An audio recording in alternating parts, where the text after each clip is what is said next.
Hello everyone, it's Jamal Thomas. Welcome to the Progressive Soapbox. So it is 1:01. I'm going to do one more show. Take the dog out for a ride. I promised them that I would do that. I promised them. I'm sorry, I'm checking my sound and I'm bad at doing two things at once. Guys, Richard Wolff is going to be on the show at 10:30 on Friday. That is going to be an amazing show. That is going to be an absolutely amazing show. So definitely please tune in for that. Yeah, please tune in for that. Oh, also, please hit the notification bell. I don't necessarily do shows like this every day. I try to do them anytime that I'm up at them. I try to make a habit of doing them in the mornings throughout the day, but also sometimes I do them where I just post the videos up. I guess my point is, if the mood strikes me, it could be 3 in the morning and I could be doing videos. I nearly got up at 4 a.m. last night because I couldn't sleep to do videos. So please hit the notification bell. I am here all the time. Usually there's a show between 5 and 6, meaning not necessarily at 5 o'clock, but between hours of 5 and 6 I usually start up a show. And I probably should nail that down, be an adult, nail that down. But nevertheless, I do shows all the time. I try to give magnificent amount of content. If there are things that you don't particularly like that I'm talking about, I'm hoping that at some point, because I have such a plethora of stuff that I'm talking about, that my patrons, the people who watch the show, would say, okay, I don't like this, but I do like this, and that keeps me tuned in. So yeah, I try. It's just me trying to make this into something epic. And there are so many stories. I can never get to all of the stories. It's like you're always in this race. It's like you're feeling like you're trying to accomplish something that you never actually can accomplish. There's always like 10 stories that you're like, all right, I want to do all of these. And yet I only got to 3 of these. And then you push it off to the next day. And then there are 4 more stories that came out that particular day that you want to cover. It's like, it's never ending.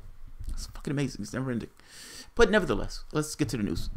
So Trump breaks international agreement, pulls out the nuclear deal. Great.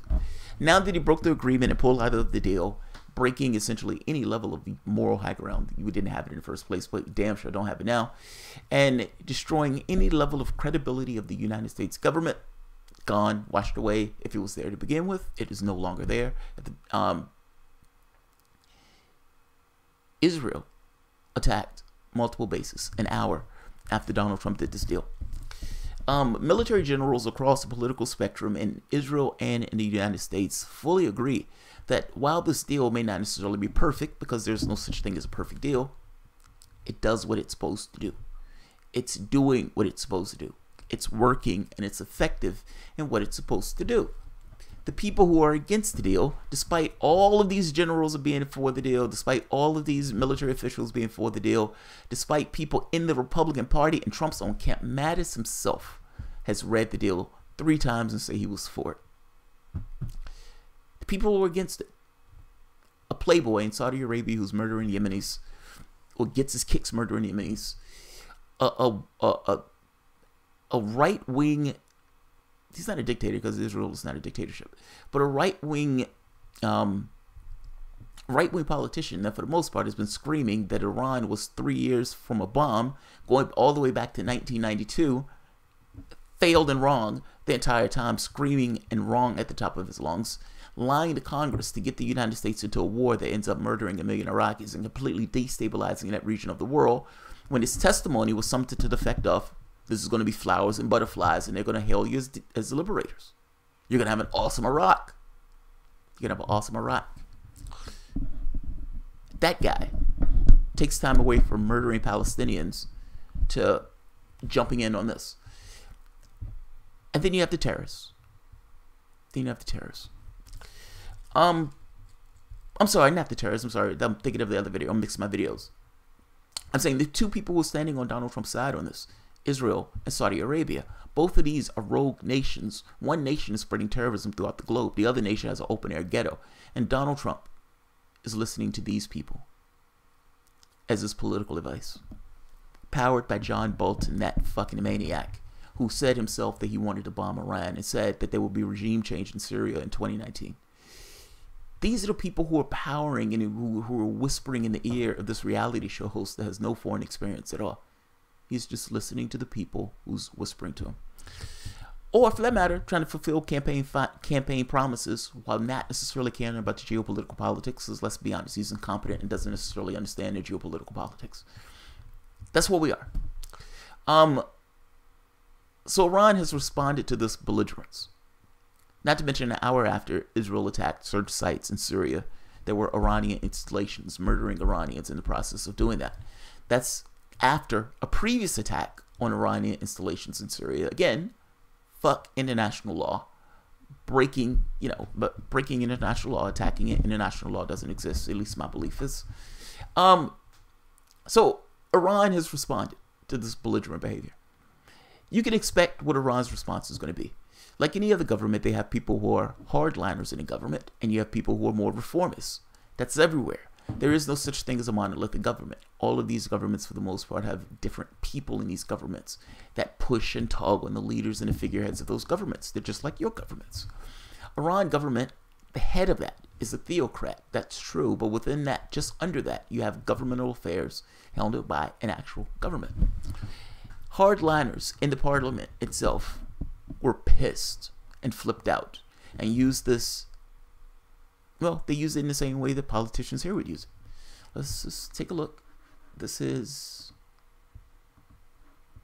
the response to the pulling out of the Iran deal. And, of course, the strikes, because those strikes were only an hour after it, meaning these things were to some degree probably coordinated. I have a hard time believing that Israel would have just did that strike without telling Trump an hour after the deal. It seemed like they were primed and ready to go. Let's keep going.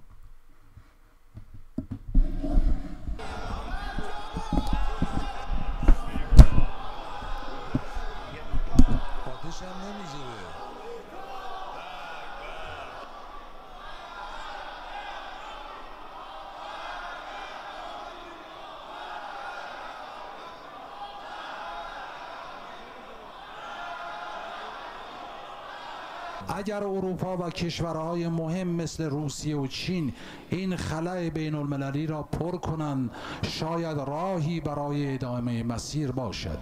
در غیر این صورت جمهوری اسلامی با اقدامات هسته‌ای خود ایشان را سر عقل می آورد. و این را بدانند که در چنین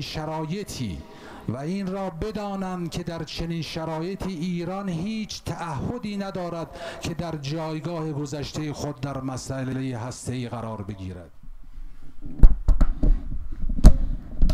So you had two people, the hardliners who were effectively burning the American flag and burning the nuclear deal, and you had the reformers who were committed to staying in the deal. Rouhani, president of Iran, has said two things.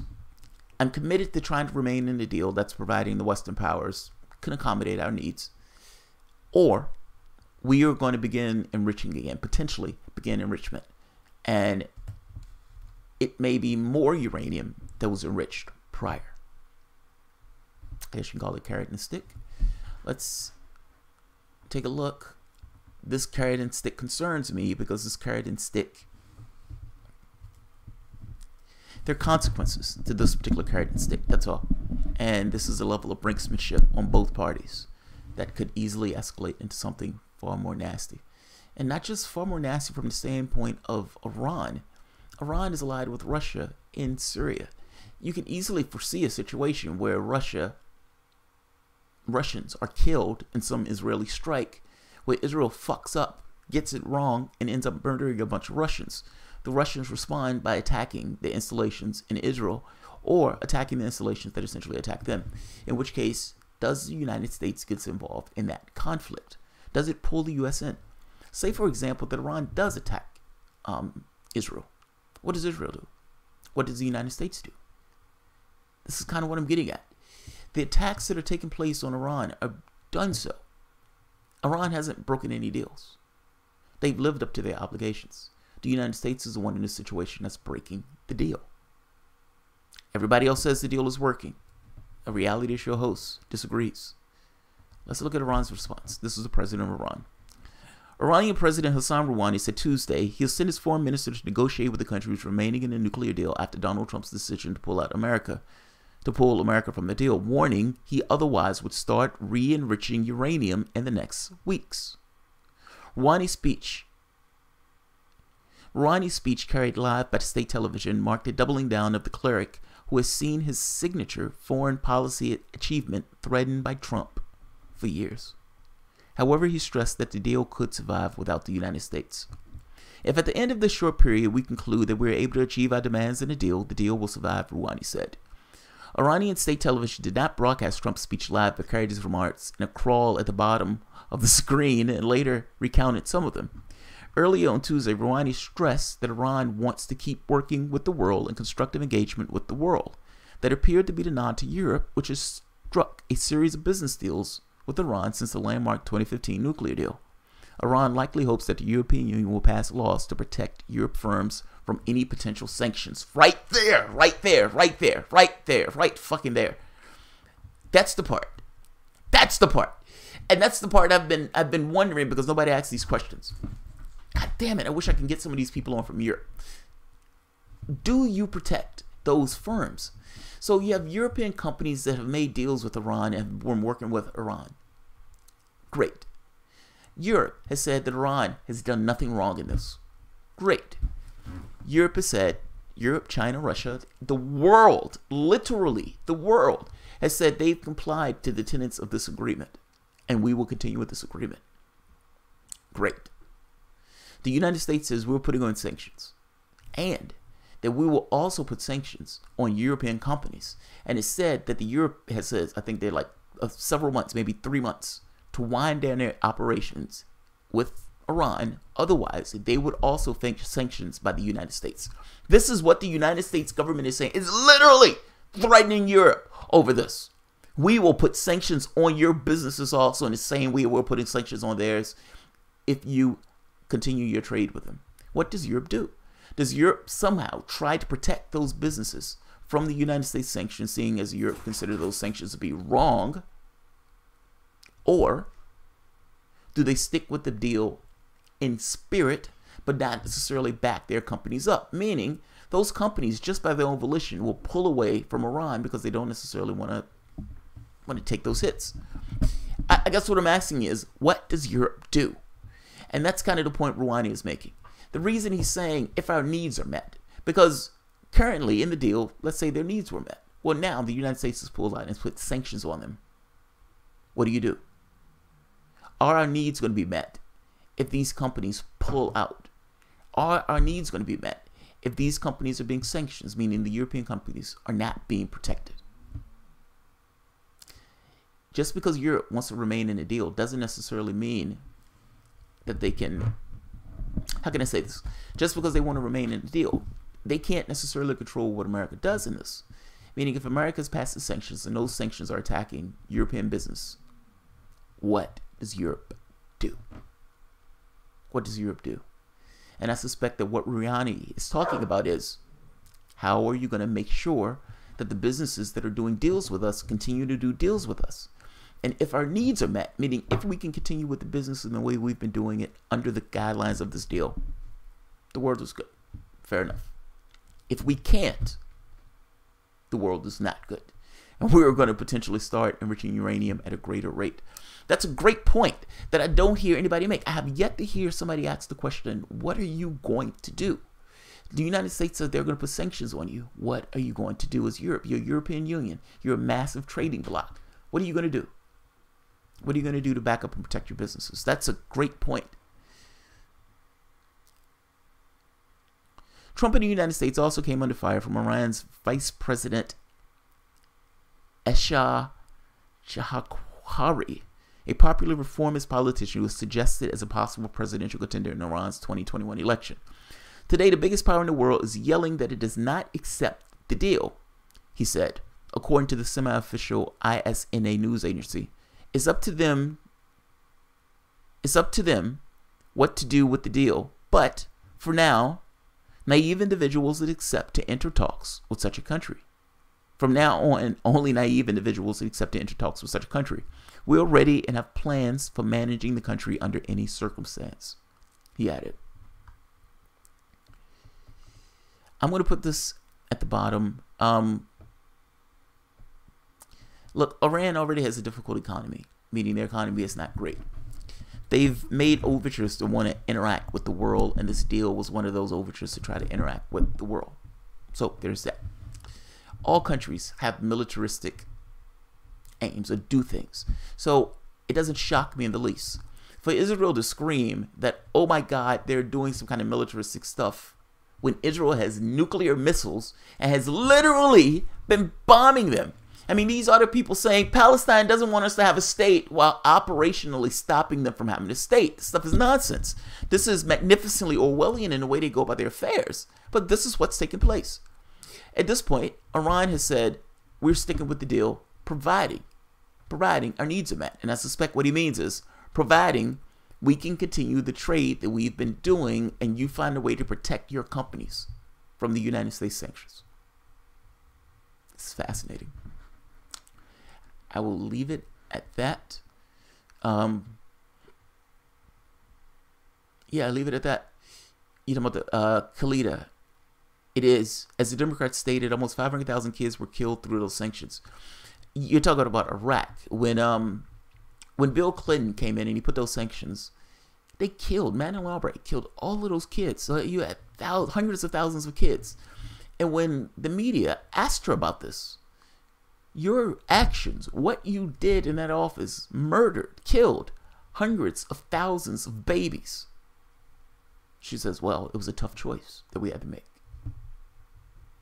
It's amazing. Forget the fact that Saddam Hussein was our guy. Meaning, it's just the history in these countries, man. The media, they only give you a snapshot.